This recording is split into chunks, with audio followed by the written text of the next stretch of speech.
তো আমরা গত লেকচারে পড়ছিলাম কি এই মনেরো রাজ্য নিয়ে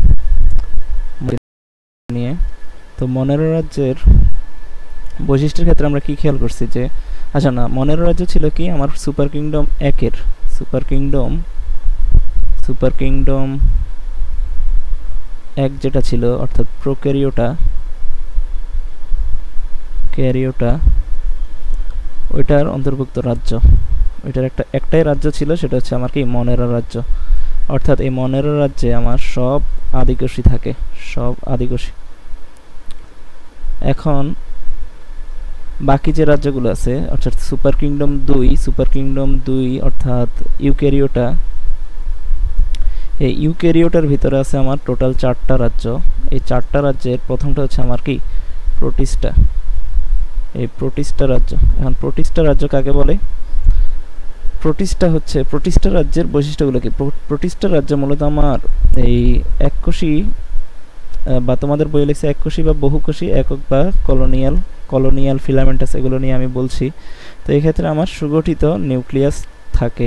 প্রোটিস্টা রাজ্যের মধ্যে আমি প্রকৃতকোষী জীবের মধ্যে যে বৈশিষ্ট্যগুলো পাই, প্রকৃতকোষী জীবের মধ্যে আমরা কি পাই? একটা সুগঠিত নিউক্লিয়াস পাবো। আচ্ছা, সুগঠিত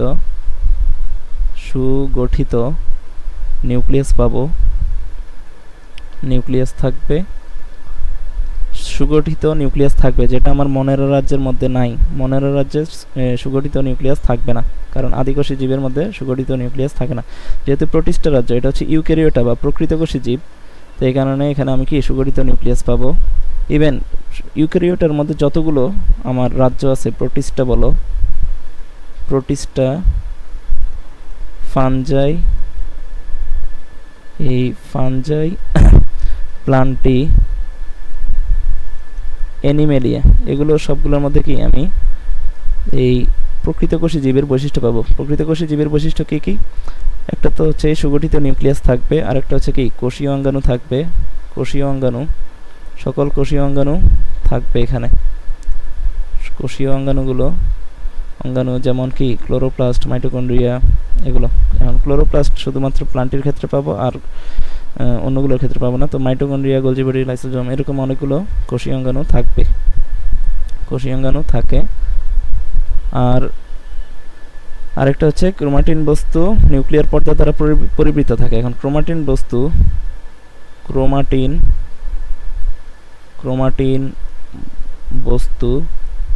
নিউক্লিয়ার পর্দা দ্বারা পরিবেষ্টিত থাকে। এটা মূলত আমার এই লাইনটাকে আবার অন্যভাবে লিখছে আর কি। হ্যাঁ, সুগঠিত নিউক্লিয়াস থাকা মানেই হচ্ছে আমার কি ক্রোমাটিন বস্তু নিউক্লিয়ার পর্দা দ্বারা পরিবেষ্টিত, নিউক্লিয়ার পর্দা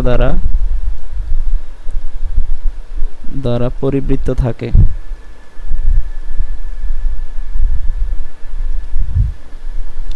তো এরপরে হচ্ছে আমার ক্রোমাটিন বস্তুতে ডিএনএ, আরএনএ এবং প্রোটিন থাকে।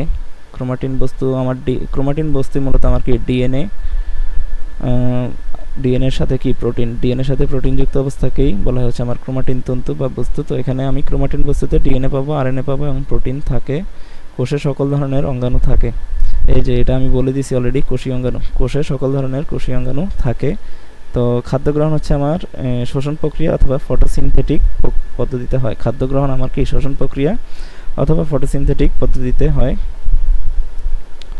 তো মাইটোসিস কোষ বিভাজনের মাধ্যমে অযৌন প্রজনন ঘটে এবং কনজুগেশনের মাধ্যমে, অর্থাৎ জৈবনিকভাবে ভিন্ন কিন্তু গঠনগতভাবে এক, এরূপ দুটি গ্যামেটের মিলনের মাধ্যমে যৌন প্রজনন ঘটে। কোনো ভ্রূণ গঠিত হয় না। এখানে কি কোনো ভ্রূণ গঠিত হবে না, কোনো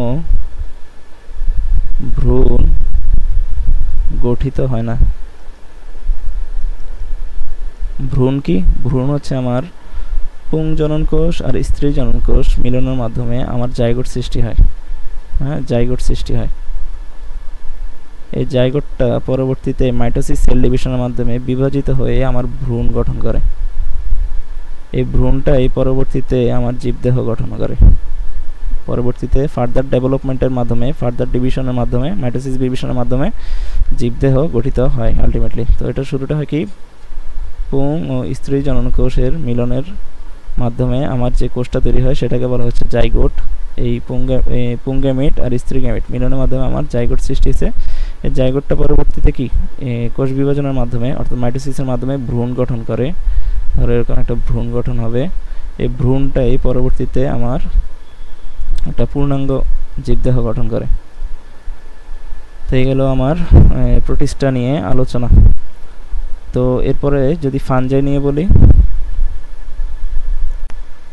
আচ্ছা ফানজাই নিয়ে যদি বলি, তৃতীয় যে রাজ্য ফানজাই। তো এই ফানজাইয়ের বৈশিষ্ট্য কি? ফানজাইয়ের মূল বৈশিষ্ট্য হচ্ছে এখানে ক্লোরোপ্লাস্ট থাকে না, এটা হচ্ছে একদম প্রধান বৈশিষ্ট্য। ক্লোরোপ্লাস্ট থাকে না। তো ক্লোরোপ্লাস্ট না থাকলে সেটা সূর্যের আলোর উপস্থিতিতে কি খাদ্য তৈরি করতে পারবে না। তো খাদ্য গ্রহণ করবে কিভাবে? শোষণ পদ্ধতিতে। শোষণ পদ্ধতিতে খাদ্য গ্রহণ করবে, তে খাদ্য গ্রহণ করবে। আর যেহেতু এটা ইউক্যারিওটা সুপার কিংডমের অন্তর্ভুক্ত, তার মানে এটা নিউক্লিয়াসটা কি হবে? সুগঠিত হবে। নিউক্লিয়াস অবশ্যই কি সুগঠিত হবে।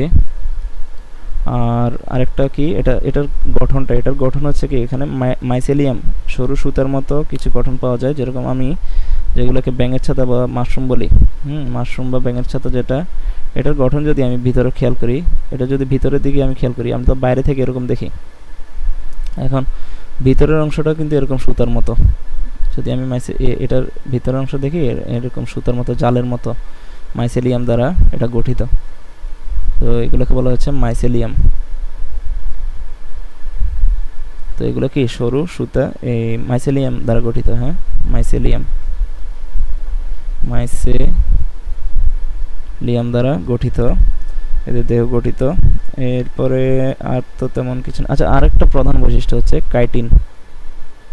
কোষপ্রাচীরটা কি কাইটিন দ্বারা নির্মিত। কাইটিন নির্মিত কোষপ্রাচীর থাকে। তো এইগুলো আমার ফানজাইয়ের 5টা প্রধান বৈশিষ্ট্য। হ্যাঁ, একটা হচ্ছে ক্লোরোপ্লাস্ট থাকে না। ক্লোরোপ্লাস্ট না থাকার কারণে কি হলো? সূর্যের আলোকের উপস্থিতিতে সে খাদ্য তৈরি করতে পারবে না, তার মানে তাকে অন্য জায়গা থেকে খাদ্য কি করতে হবে? শোষণ পদ্ধতিতে গ্রহণ করতে হবে। আর যেহেতু এটা ইউক্যারিওটা পর্বের, ইউক্যারিওটা সুপার কিংডমের অন্তর্ভুক্ত, অর্থাৎ প্রকৃতকোষী জীবের প্রধান বৈশিষ্ট্য হচ্ছে এদের নিউক্লিয়াসটা হবে সুগঠিত, নিউক্লিয়াস সুগঠিত হবে। আর এদের যদি স্ট্রাকচারের দিকে খেয়াল করি, তাহলে এরা কি মাইসেলিয়াম দ্বারা গঠিত। মাইসেলিয়াম হচ্ছে কি ভিতরে, এই যে মাইসেলিয়াম হচ্ছে সুতার মতো, জালের মতো বিস্তৃত একটা গঠন। তো মাইসেলিয়াম দ্বারা নির্মিত। আর কাইটিন নির্মিত কোষপ্রাচীরটা কি হয়? কোষপ্রাচীরটা হচ্ছে কাইটিন নির্মিত। তো এই ক্ষেত্রে পরবর্তীতে আমরা যেখানে এই প্লান্টটি পড়ব, প্লান্টটির ক্ষেত্রে আমরা দেখব যে কোষপ্রাচীরটা হচ্ছে সেলুলোজ দ্বারা নির্মিত। তো ফানজাইয়ের এই কাইটিন নির্মিত কোষপ্রাচীর থাকে, এটা অনেক গুরুত্বপূর্ণ একটা বৈশিষ্ট্য। হ্যাঁ, কাইটিন নির্মিত কোষপ্রাচীর কার থাকে? ফানজাইয়ের থাকে। এমসিকিউর জন্য খুব গুরুত্বপূর্ণ। আর এই মাইসেলিয়াম নির্মিত দেহ। তো মূল প্রধান 5টা বৈশিষ্ট্য আশা করি তোমরা পারবে। তো এরপরে আমরা যাব এই ফানজাইতে। আচ্ছা, ফানজাইয়ের আরেকটা বৈশিষ্ট্য যেটা দেওয়া হয়েছিল, যে ফানজাইয়ের যে বৈশিষ্ট্যটা দিছে সেটা হচ্ছে হ্যাপ্লয়েড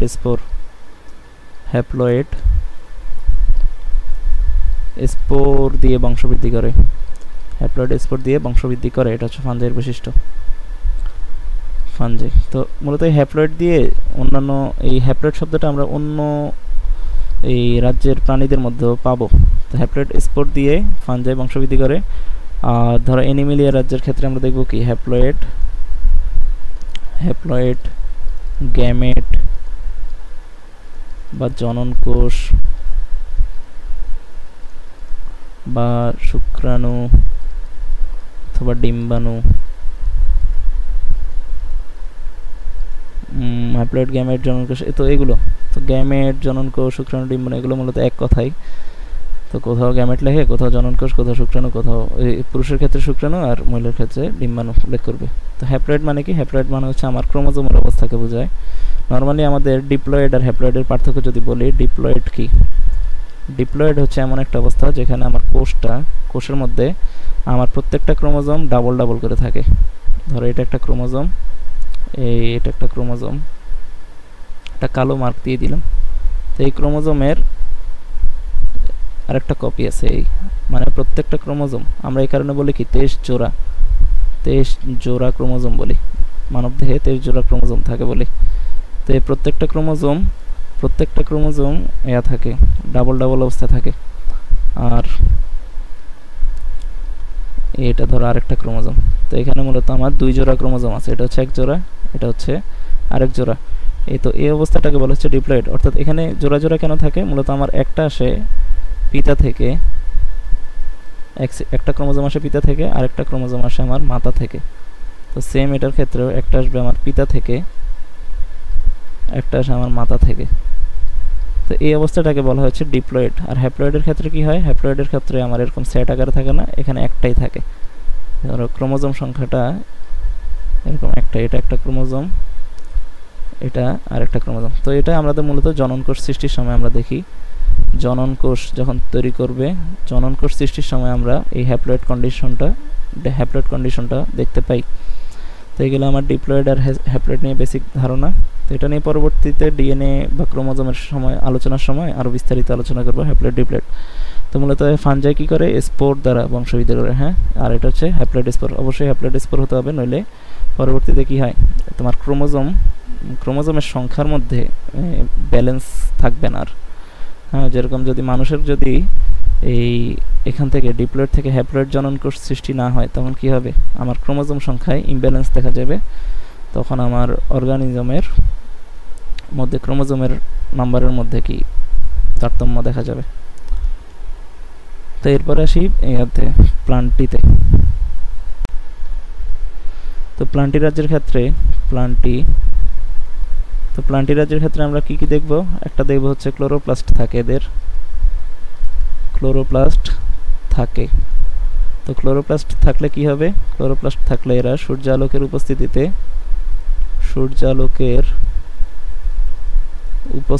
খাদ্য তৈরি করতে পারবে,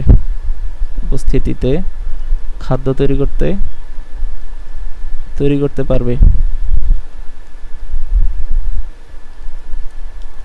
অর্থাৎ এই যে সূর্যালোকের উপস্থিতিতে নিজের খাদ্য নিজে তৈরি করতে পারে, এ কারণে এদেরকে বলা হয়েছে অটোট্রফিক, মানে নিজের খাদ্য নিজে তৈরি করতে পারে। অটোট্রফিক মানে হচ্ছে কি, নিজের খাদ্য নিজে তৈরি করতে পারে। এর বিপরীতে হচ্ছে হেটারোট্রফিক মানে হচ্ছে নিজের খাদ্য নিজে তৈরি করতে পারে না। নিজের খাদ্য নিজে তৈরি করতে না পারলে সেটাকে বলে হেটারোট্রফিক, আর নিজের খাদ্য নিজে তৈরি করতে পারলে সেটা হচ্ছে অটোট্রফিক। অর্থাৎ আমার প্লান্টি মানে উদ্ভিদগুলো হচ্ছে আমার অটোট্রফিক, আর অ্যানিমেলিয়া রাজ্যের বৈশিষ্ট্য হচ্ছে তারা হেটারোট্রফিক, অর্থাৎ তারা সূর্যালোকের উপস্থিতিতে নিজের খাদ্য নিজের শরীরে তৈরি করতে পারে না। তো পরবর্তীতে লিখছে এদের দেহে উন্নত টিস্যুতন্ত্র বিদ্যমান।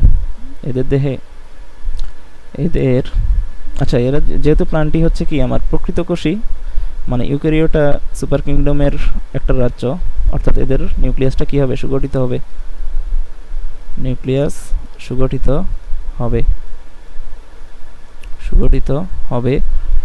আর এরপরে তোমার এদের মধ্যে উন্নত টিস্যুতন্ত্র দেখা যায়। তো টিস্যুতন্ত্র আমরা দুইটার মধ্যে দেখতে পাই, সেটা হচ্ছে প্লান্টির মধ্যে, আর একটা হচ্ছে কি আমার অ্যানিমেলিয়া রাজ্যের মধ্যেও দেখবা জটিল টিস্যুতন্ত্র বিদ্যমান লিখবে।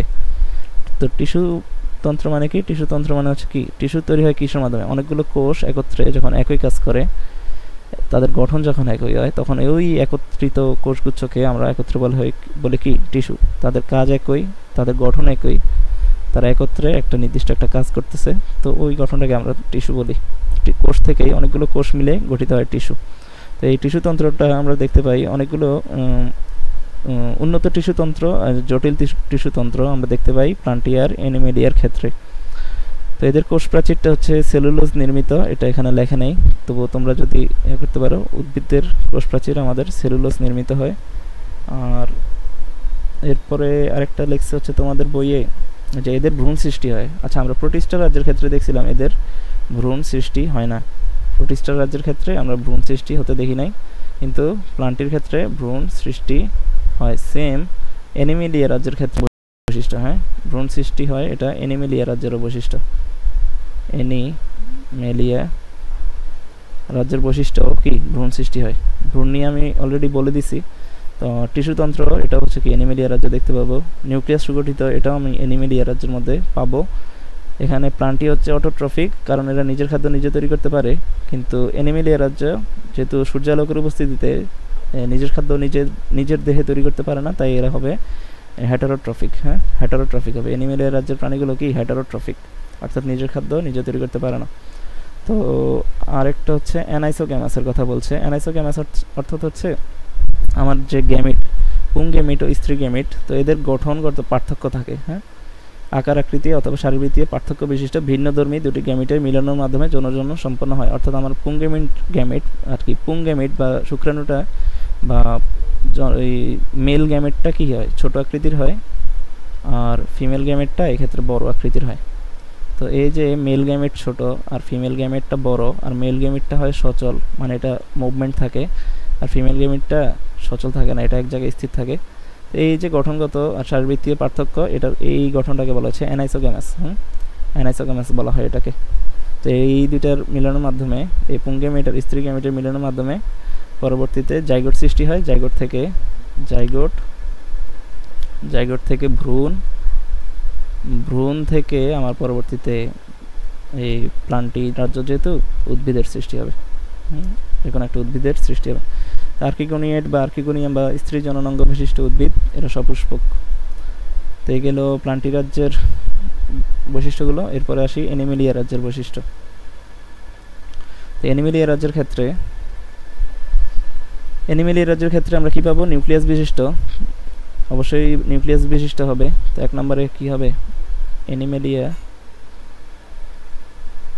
রাজ্যের মধ্যে কি পাবো? নিউক্লিয়াস পাবো অবশ্যই, কারণ এরা ইউক্যারিওটিক সুপার কিংডমের অন্তর্ভুক্ত। নিউক্লিয়াস পাবো। এরপরে 2 হচ্ছে কি, জড় কোষ প্রাচীর, প্লাস্টিড আর কোষ গহ্বর নেই। হ্যাঁ, কোষ প্রাচীর থাকে হচ্ছে আমার প্লান্টি রাজ্যে। কোষ প্রাচীর প্লান্টি রাজ্যে থাকে, ফাঞ্জাই রাজ্যে থাকে।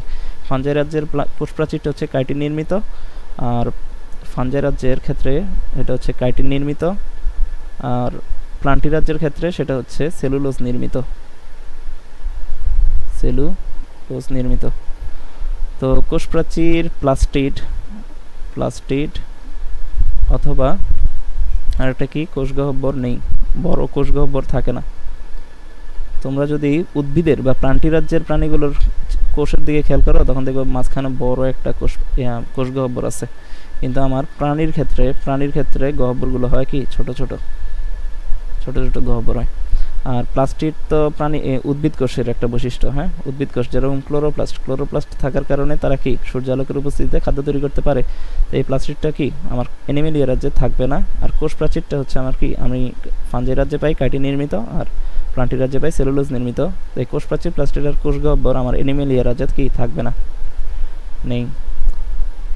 তো এরপরে হচ্ছে আমার 3 নাম্বার কি, এরা হেটারোট্রফিক তো বলছি যে এরা নিজের খাদ্য নিজে তৈরি করতে পারে না। এরা পরভোজী, অন্যের উপর নির্ভরশীল। খাদ্যের জন্য খাদ্য গলাধঃকরণ করে, খাবার গিলে খায়।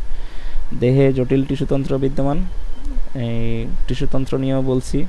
এরা প্রধানত যৌনজননের মাধ্যমে বংশবৃদ্ধি করে, অর্থাৎ মেল গ্যামেট আর ফিমেল গ্যামেট। যৌনজননের মাধ্যমে মানে কি, আমার একটা মেল গ্যামেট থাকবে, একটা ফিমেল গ্যামেট থাকবে, এই দুটোর মিলনের মাধ্যমে আমার বংশবৃদ্ধি হবে। আর এরপরে পরিণত ডিপ্লয়েড পুরুষ ও স্ত্রী প্রাণী জননাঙ্গ থেকে, এই যে বলছিলাম আমি ডিপ্লয়েড আর হ্যাপ্লয়েড নিয়ে বলছিলাম। ডিপ্লয়েড কন্ডিশনটা থাকে হচ্ছে আমাদের দেহকোষে, আর হ্যাপ্লয়েডটা থাকে হচ্ছে আমার জননকোষে। মানে ডিপ্লয়েডে আমার 2 সেট করে ক্রোমোজোম থাকে। আমাদের দেহকোষে যদি আমি দেখি, দেহকোষে আমার প্রত্যেকটা ক্রোমোজোম 2টা করে আছে। একটা পিতা থেকে আসে, একটা মাতা থেকে।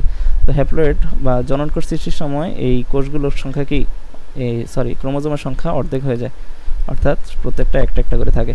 এটা হচ্ছে জননকোষ সৃষ্টির সময় হয়। জননকোষের মধ্যে আমি হ্যাপ্লয়েড দেখি, আর দেহকোষে আমি ডিপ্লয়েড কন্ডিশন দেখি। তো ভ্রূণ বিকাশকালীন সময়ে ভ্রূণীয় স্তর সৃষ্টি হয়। তো এইগুলো আমার মোটামুটি 5টা রাজ্যের বৈশিষ্ট্য নিয়ে কথা। তো এরপরে এই রাজ্য থেকে প্রশ্ন কিভাবে হয়? এই প্রশ্ন হয় হচ্ছে মূলত তোমার এখান থেকে কোনো একটা প্রাণীর নাম বলে দিবে, বা উদাহরণ থেকে এই রাজ্যগুলোর যে উদাহরণ আছে, উদাহরণগুলো থেকে হয়তো কোনো একটা প্রাণীর নাম বলে দিবে তোমাকে। প্রাণীর নাম বলে দিয়ে বলবে যে এটা কোন রাজ্যের অন্তর্ভুক্ত, ওই রাজ্যের বৈশিষ্ট্য লেখা। এরকম যেমন ধরো তোমার মনেরো রাজ্যের মধ্যে বৈশিষ্ট্য, উদাহরণে কি লিখছে, মনেরো রাজ্যের উদাহরণ লিখছে ব্যাকটেরিয়া নস্টক। তো এখন আমি ধরো বলে দিলাম যে উদ্দীপকের নস্টক শব্দটা উল্লেখ করলাম, নস্টক উল্লেখ করে বললাম যে এটা কোন রাজ্যের অন্তর্ভুক্ত, ওই রাজ্যের বৈশিষ্ট্য লেখো। তখন তুমি উত্তরে মনেরো রাজ্যের বৈশিষ্ট্যগুলো লিখবে, মনেরো রাজ্যের অন্তর্ভুক্ত এবং মনেরো রাজ্যের বৈশিষ্ট্যগুলো লিখবে। আবার সেম ধরো আমি ডায়াটমের কথা বললাম, হ্যাঁ, ডায়াটম উল্লেখ করে দিলাম, বা অ্যামিবা উল্লেখ করে দিলাম, ডায়াটম, অ্যামিবা এগুলো উল্লেখ করে দিলাম। তো তখন তুমি কি করবা, যে উদ্দীপকে আমি দিলাম যে ডায়াটম, অ্যামিবা এগুলোর নাম দিলাম। তো পরে বললাম যে এটা কোন রাজ্যের অন্তর্ভুক্ত, সেই রাজ্যের বৈশিষ্ট্যগুলো লেখো। তখন তুমি কি করবে, ডায়াটম, অ্যামিবা এগুলো কোন রাজ্যের অন্তর্ভুক্ত, সেগুলো হচ্ছে প্রোটিস্টা রাজ্যের অন্তর্ভুক্ত। তো তখন তুমি উত্তরে প্রোটিস্টা রাজ্যের নাম এবং প্রোটিস্টা রাজ্যের বৈশিষ্ট্যগুলো দিবে। আশা করি তোমরা বুঝতে পারছো কিভাবে প্রশ্ন আসতে পারে এবং কিভাবে উত্তর দিতে হবে। আশা করি লেকচারটা বুঝতে পারছো। কোনো প্রশ্ন থাকলে পরবর্তীতে আমাকে জিজ্ঞেস করতে পারো।